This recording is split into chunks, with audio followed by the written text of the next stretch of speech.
Hello, I'm Brenda Martin with Inside Huntsville. The purpose of our show is to give you, our viewing public, an opportunity to learn more about the services available through the many Huntsville City Departments. Today, we're highlighting the Huntsville Police Department, which is under the able leadership of Chief Lewis Morris. He's been with the department for some 37 years, filling the positions of officer, investigator, sergeant, lieutenant, captain, and deputy chief. On the second half of our show, we'll be talking with Captain JesHenry Malone, who manages the support services of the Huntsville Police Department. Welcome, Chief Morris, to Inside Huntsville. Well, thank you, Brenda. Thank you for having me, and thank you for allowing me to talk about the police department. Oh, absolutely. Chief, of the 21 city departments, you are one of two that are available some 7 days a week, 24 hours a day, and manage one of the largest city departments. Give our viewers, if you will, an overview of our police department as it relates to its mission, goals, and objectives. Well, the Huntsville Police Department is an accredited, internationally accredited police department. We are a 24-hour day, 7-day-a-week operation that provides public service to the residents of the city of Huntsville. The area that we cover is a rather large area. It's a little over 220 square miles of city limits, and we also have city limits in Limestone County, some 21 square miles. We'll start. Can we do that again? Oh, yes. No problem. The police department covers the police department covers over 22. Hold on a minute. The police department covers over 220 square miles, over 21 square miles in Limestone County. Wow. That presents some unique challenges, and that's another judicial district. But the mission of the Huntsville Police Department is to serve our community by protecting life, liberty, property, and defending the constitutional rights of all people with compassion, fairness, integrity, and professionalism. And we do that quite well, I believe, with our staff of 409 sworn police officers. We have 18 retired police officers that are part-time that have come on board to help us with some administrative duties. You may have run into them. They're at the municipal building. When you go to the municipal building, you'll see the 2 retired officers at the front desk.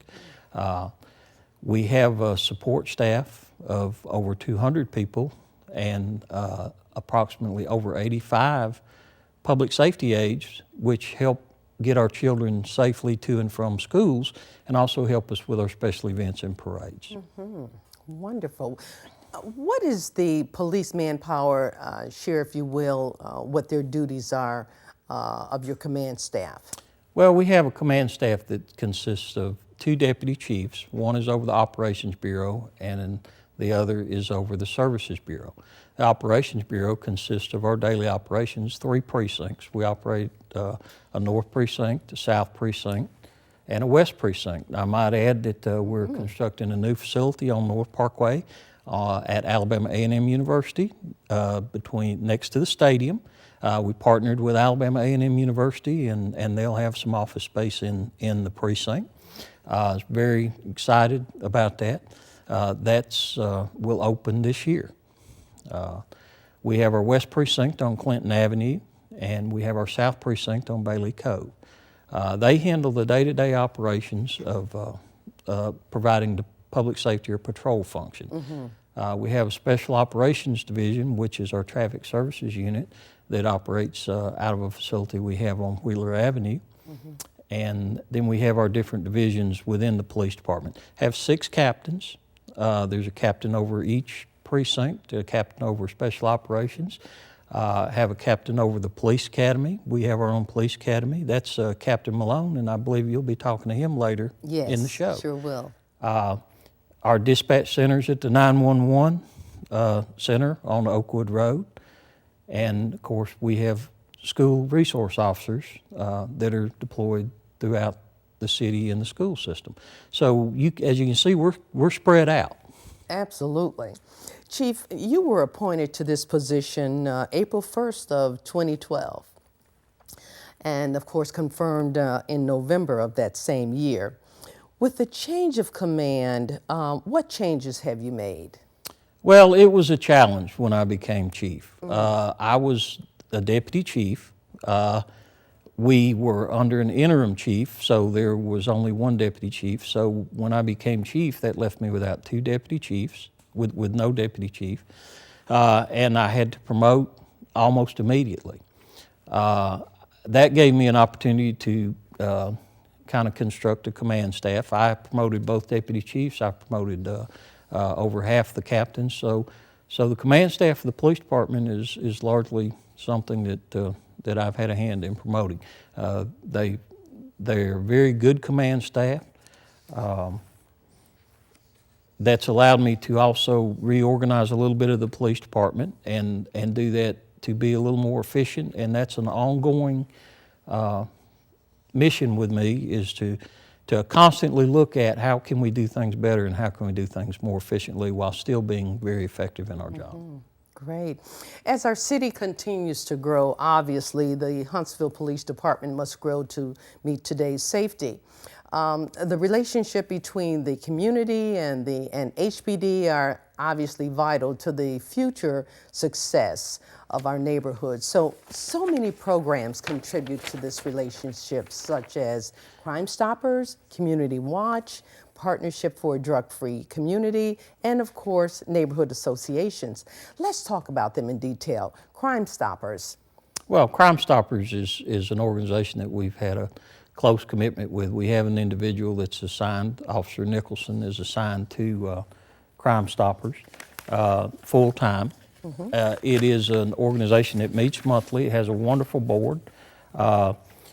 It is responsible for up to an average of 17 to 20 crimes per month are solved through tips through Crime Stoppers.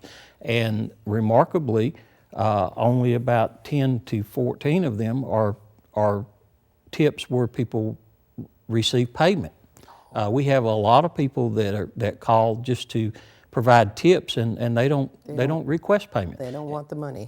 They just want to make sure that that justice is done, or that they want to assist the police department in doing their job. Great. I would like to take this opportunity to let everyone know that Crime Stoppers is a nonprofit organization. They rely heavily on donations.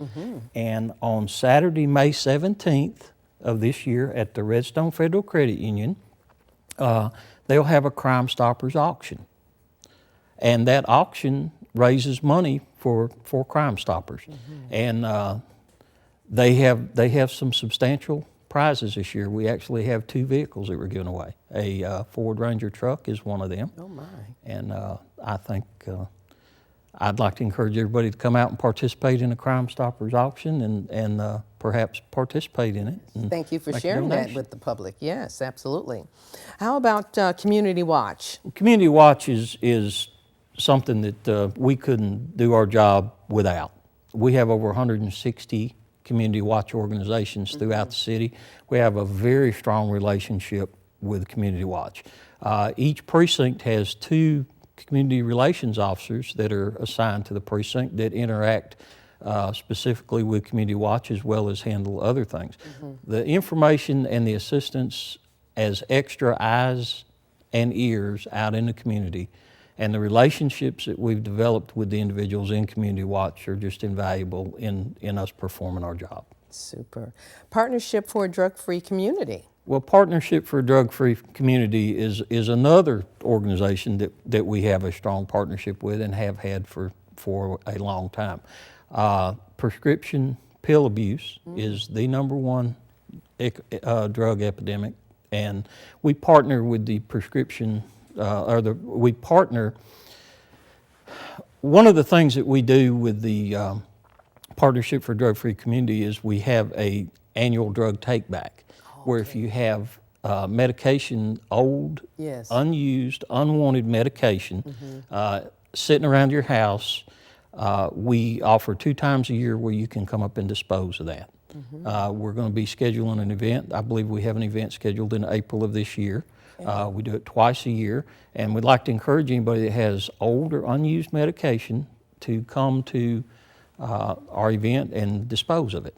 This year we're going to be partnered with the Better Business Bureau, and they also have a shredding event at the same time. Okay. One more area that I'd like to talk about, like you to talk about, and that's the neighborhood associations. Well, the neighborhood associations are a little bit different from the community watches. The neighborhood associations are actually groups of people that have gotten together and formed a neighborhood association in order to communicate with not only the police department but the city in how to make their neighborhood a better place. Our community resource officers work closely with the neighborhood associations, and we serve as a mechanism for them to access the resources that they need. Quite often the issues that are faced in neighborhoods are issues that are dealt with other city departments, community development, some licensing issues, perhaps some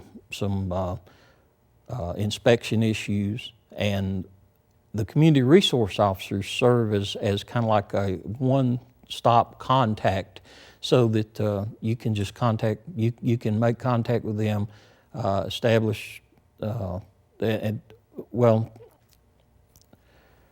it's kind of like one-stop shopping. You just contact your community resource officer, and he can direct you into the proper resources, and they can help you resolve whatever issues they are. Quite often the issues in neighborhoods are related to absentee landlords, rental properties that are not kept up, and issues a little bit outside of the realm of the traditional public safety roles. But as a community policing organization, the police department will help focus the resources into that direction. Into that area. Great. This is a great segue into my next question, Chief. And on the 18th of February, you sent out a news release indicating that Huntsville statistics for the year 2013 shows crime had dropped in most major categories. Some of our viewing public might not have seen this before, so can you tell us a little bit more about this? And I understand we're winding down. Well, we have had success with some initiatives that we've had. Each precinct has an initiative in neighborhoods. Our crime statistics for 2013 show decreases in burglary, around 12 to 14%, and decreases in robbery around 10 to 12%. Assaults, aggravated assaults, are down slightly. What we did notice is an increase in drug activity, which those are self-initiated cases by the police officers. And of course, I think it's our homicide rate went up. We had 25 homicides in 2013, where we had actually had 16 reported in 2012. So we showed an increase in homicides.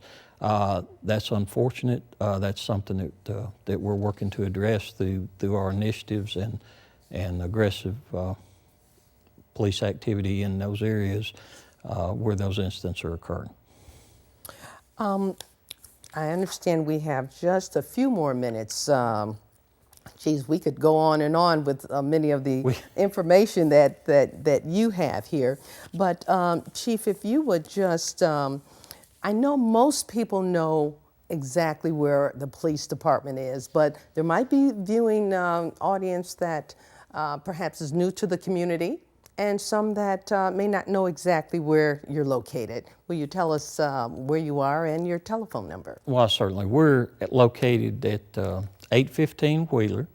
We're on the Parkway in the building. It's easy to spot. It has the blue roof on it. It's in a building that also houses the Madison County Metro Jail. Our phone number in the office is, in the chief's office, is 427-7001. We dispatch out of the 911 center, and the number for the police department is 722-7100. That's the line dedicated to the police department. Of course, obviously 911 is the emergency number, but if you just need to talk to the police, or you'd like to talk to have an officer come out, 722-7100 is the non-emergency number. That's the number that the public should call. That's correct. And we also have the South Precinct is located on Bailey Cove Road across from Grissom High School. The North Precinct is located on Maston Lake currently, but it'll be moving up on North Parkway. And the West Precinct is located on Clinton, just west of the Parkway. The numbers for the South Precinct is I don't know. Okay, that's all right, because for sure they can call the main number, 722 722-7100. and that will get them exactly, the information that they. Yeah, the number. But that's okay. We won't need it. 213-4500-4501. Okay, let me do that. Okay. Can we redo that? Yes. Okay. The South Precinct's located on Bailey Cove Road across from Grissom High School. The number is 213-4501. Captain Corey Harris is the commander there. The West Precinct is located on Clinton Avenue, just west of the Parkway. The number there is 427-5441. Captain Mark McMurray is the commander at the West Precinct. The North Precinct is currently located on Maston Lake Road, just west of the Parkway, but it'll be moving up on North Parkway. The number there is 746-4110, and Captain Juan Joyner is the precinct commander there. Well, I'm impressed. You knew all those numbers. Of course, I know you would know the names, but that's impressive, Chief. Chief, thank you so much for the informative information. And on behalf of the citizens of Huntsville, let me thank you for your leadership and all that you do in the police department. Well, thank you very much. Thank you for giving us an opportunity to talk about the police department. Okay, And, we'll have to have you on again because there's a lot more information that I'd like to cover. There is. All right, thank you. All right. When we come back, we'll talk with one of Chief Morris's command staff members, Captain JesHenry Malone. Stay with us.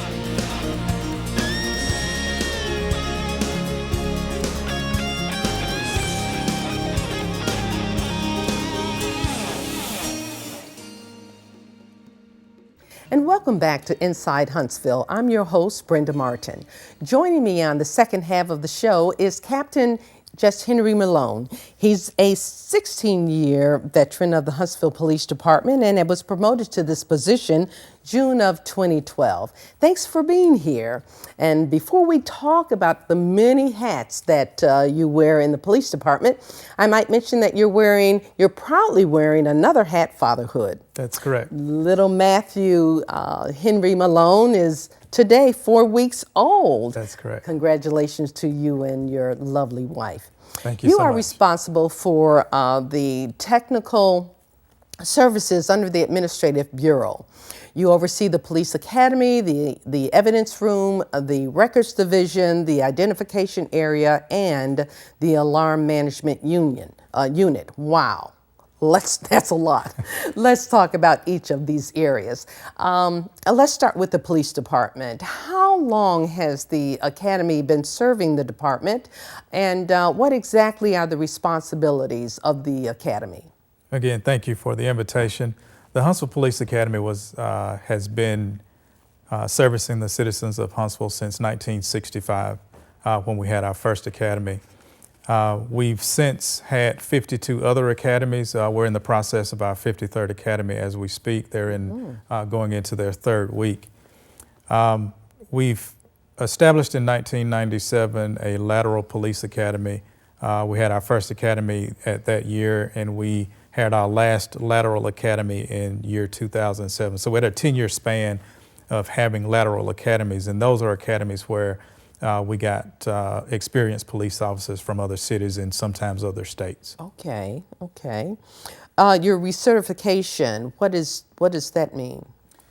The state of Alabama requires us to recertify in each area that we're responsible for, whether it be weapons, continuing education, the way we drive our patrol vehicles, and et cetera. Those classes are given at the Huntsville Police Academy throughout the year when an academy session is not actually active. So you say you have an academy going now? Yes, ma'am, we do. And how many do you have in that class? We have 27 cadets in this current class. And so when you recruit, where do you recruit from? Well, here lately we've been recruiting in the Huntsville metro area, and we've had the opportunity to go out of state, maybe one state over in the last couple of years. We're in the process of refocusing our effort to include military installations that have out processing centers in other states that have a lot of military personnel. What type of person, Captain Malone, what type of person looks for a career in law enforcement? That's an interesting question. To be honest with you, all types of people look for careers in law enforcement. However, a lot of them are not selected for various reasons. Okay. But the person that we're looking for is someone who really feels that they have a calling to serve the public. Because what we try to stress is we understand that it is a privilege to serve the public, and it's an honor for us to be here. So we want people who have that same kind of mindset. That's great. That's great. Also, in talking about recruiting, talk a little bit about the Ranger program, because that's a program that you deal with the younger. That's correct. Younger people? The Ranger program is designed to give us the opportunity to have a closer understanding of what our youth are doing in the area, as well as present ourselves to them as a possible means of employment. Our Ranger program currently, you have to be a minimum age of 16. We accept people from 16 to 20, both male and female. And we do a background check on the people who apply.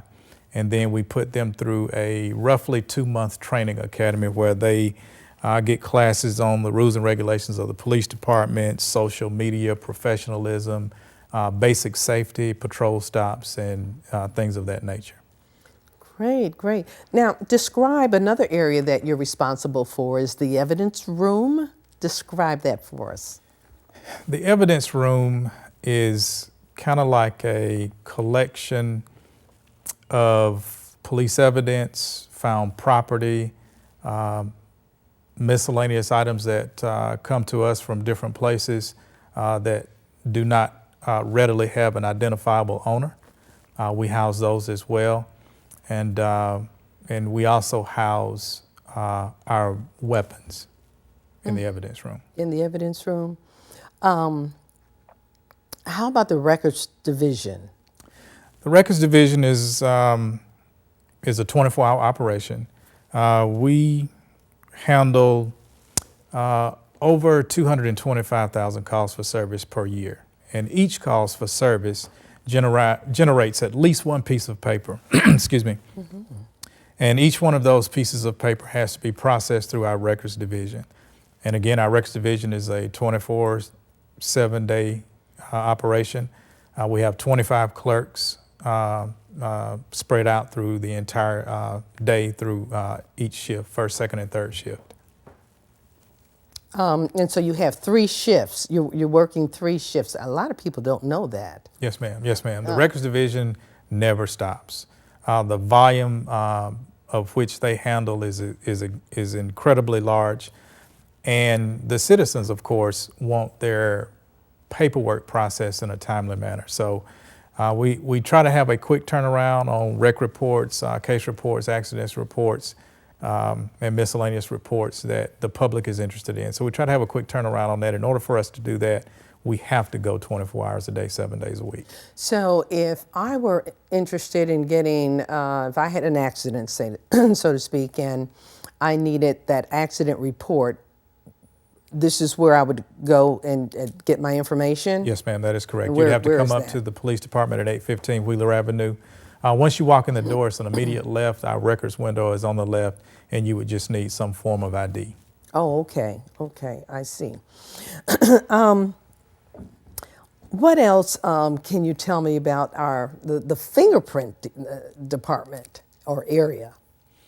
Our fingerprint area is, we currently have 1 latent fingerprint examiner, and we have 7 technicians that run our ID section.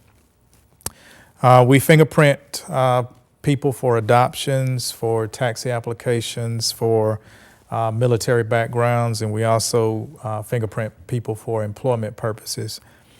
We fingerprint all criminal cases that our investigative unit brings to us. So we handle those as well. And as a result, that total is about 1,100 fingerprints that we process each year. And that's quite interesting. I mean, so what other areas would you need your fingerprints for? Well, from time to time, we have people who are deceased that we just don't have any idea who they are. Oh. So we send our fingerprint technicians out to the scene, and we fingerprint deceased persons to try to see if we can identify who they are. Mm-hmm. What interesting. Okay. Another area that you're responsible for, Captain Malone, is that of the Alarm Management Unit. Now, I remember when this was started, and there were some pros and cons to the existence of this unit. Tell us, why did we start it? Why did the Huntsville Police Department start it? And what's been its success?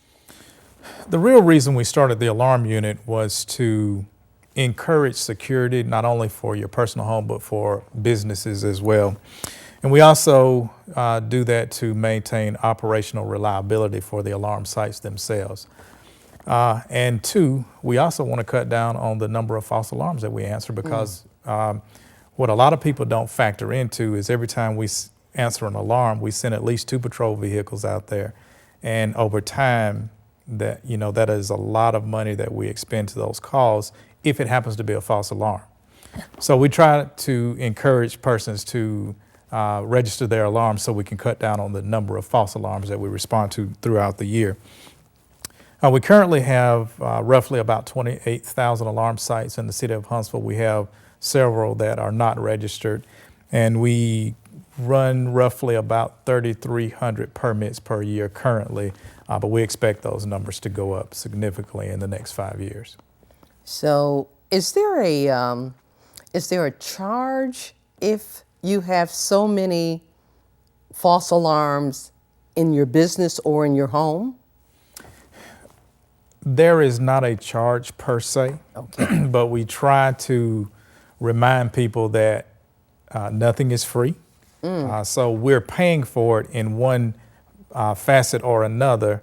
If we're sending patrol units out there and it happens to be a false alarm, we're paying for it anyway, because we're expending not only the manpower, but we have to pay for the gas to get out there and the car as well. So there is always a cost associated with an alarm. However, right now we do not have a surcharge per se that we are charging. So how would then they know if how many false alarms that a house or a business would have? Each time an alarm is activated, we send a minimum of 2 patrol cars out to that site. Each time. So each time we respond to an alarm, we actually have those numbers in hand. Oh goodness. Okay. Active alarms as well as false alarms. Mm-hmm. Mm-hmm. Okay, well, I think, tell me, we're winding down. There's a couple other little things I'd like to ask you. One other question. Since 1996, our police department has been audited and each and every year by the Commission for Accreditation in Law Enforcement. I believe this is our 17th year and we've received numerous awards. Can you speak to that a little bit? We are most proud to have the distinction of being a nationally accredited law enforcement agency. More specifically, our last audit, we were given the distinction of being accredited without exception, which means that we're in compliance with all of the rules and regulations that CALEA sets forth for us. So we're extremely proud of that distinction. I should say that I recall Chief Morris indicating at one time that we were an elite academy or an elite police department. And I guess that's why he referred to it as that. We are, and we are a growing department. And with growth, comes different challenges. And with the CALEA standards, it at least lets the public know that we are positioned to meet those challenges. Now, is that information published to the police department, to the public as such? Yes, ma'am, it is. We send out press releases when these events occur, and we also have the information available on our website. Captain Malone, thank you so much for taking your time and visiting with us here on Inside Huntsville to let the public know a little bit more about what you do. It's absolutely my pleasure. Okay. I'd like to thank both my guests today, Chief Lewis Morris and Captain JesHenry Malone, representing the Huntsville Police Department. Our purpose is to give our viewing public an opportunity to learn more about the services provided by our city government. Join us again as we explore in depth inside Huntsville City Hall. I'm Brenda Martin. Thank you for joining us.